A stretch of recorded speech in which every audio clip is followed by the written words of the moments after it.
Rites et cérémonies sont-ils indispensables à la pratique spirituelle?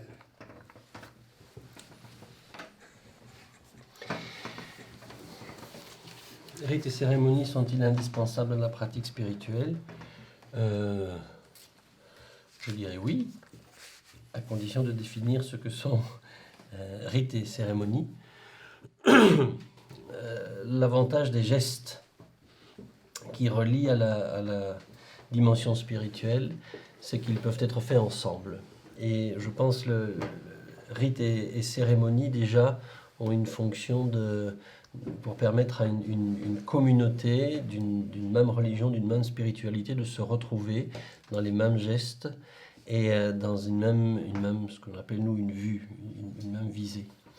Maintenant, individuellement, sur un chemin spirituel, une religion, je pense aussi que le rite et les cérémonies sont la dimension formelle. On pourrait éventuellement, on a vu dans la tradition bouddhique ce qu'on appelle des grands yogis, des êtres accomplis qui étaient au-delà des formes. Il n'y avait plus besoin de forme, il n'y avait plus besoin de formaliser leur relation à l'éveil. On l'appellera chez nous l'éveil plutôt que Dieu, qu'importe. Il n'y avait plus besoin de forme pour établir le lien à l'éveil, mais je pense que tant que l'on n'a pas été au-delà de ces dimensions relatives, rites et cérémonies sont un soutien important pour l'humain, pour les pratiquants. Ils sont à la fois fédérateurs et en même temps soutien pour avancer sur un chemin spirituel. Nous ne sommes pas simplement des hommes de pensée, nous sommes aussi des hommes d'action. C'est la raison pour laquelle on a besoin de rites et on a besoin de cérémonies pour rythmer notre vie.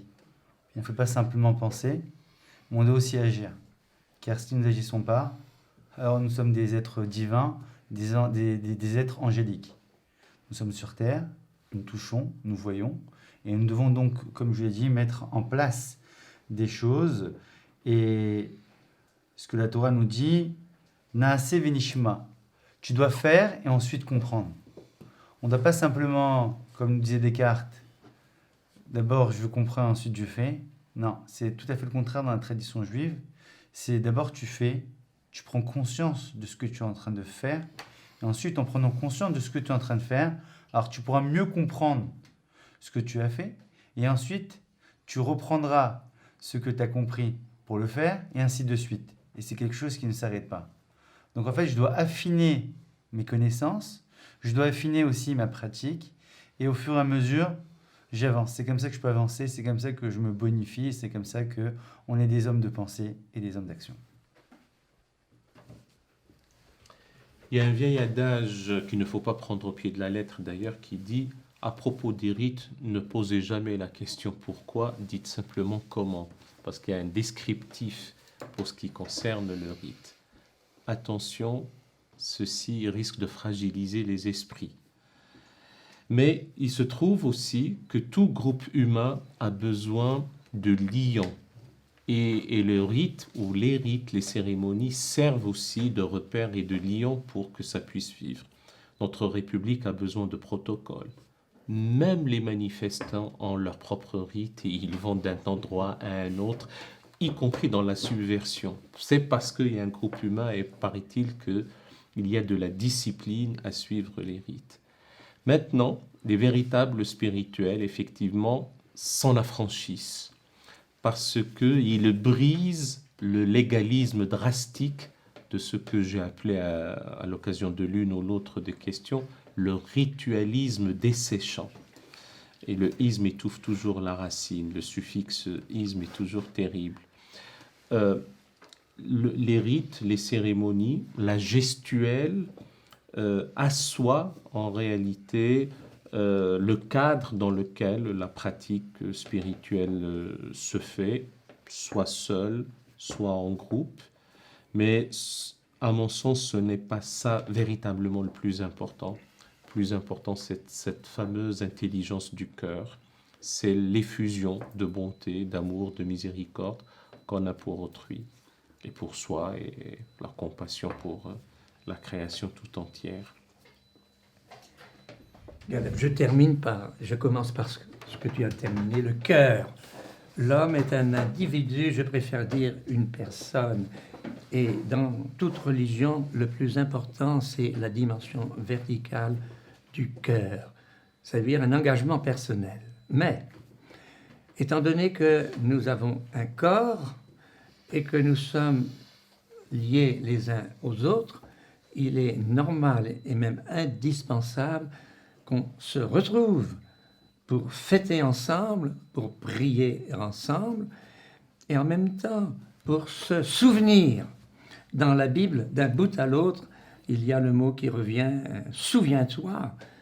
Et le Seder, le repas pascal, c'est le souvenir de la grande libération d'Égypte. Et c'est pas une répétition ritualiste, parce qu'on nous dit « mais c'est aujourd'hui que vous êtes sortis d'Égypte ». Et quand Jésus a voulu faire un rite, il a dit aux apôtres, à ses amis, « Demain, je pars vers mon Père, on va faire la fête ». Il les a rassemblés et il a dit, « Ceci est mon corps, mangez-en tous ». Et il a voulu montrer par là qu'il ne sera plus dehors, mais qu'il sera dedans. Et son ascension, ce n'est pas un départ vers les astres, c'est au contraire une rentrée dans chacun d'entre nous. C'est pourquoi, pour les chrétiens, les rites sont importants, comme les sacrements, qui sont des signes sacrés, qui sont l'action du Christ aujourd'hui, et puis l'Eucharistie, qui est le rassemblement de la communauté. Le dimanche, je viens de célébrer l'Eucharistie avec la communauté de Saint-Clément, et c'est tourné vers le passé. Il y a l'anamnèse, ça veut dire « souviens-toi » de toute l'histoire, et je remonte encore à la création, à toute l'histoire juive, et puis ce qu'a laissé Jésus. Le présent, on parle même de présence réelle, et en même temps, vous ferez ceci en mémoire de moi, jusqu'à ce que je revienne. C'est pourquoi les rites et les célébrations ont une telle grande importance, je dirais, dans nos communautés.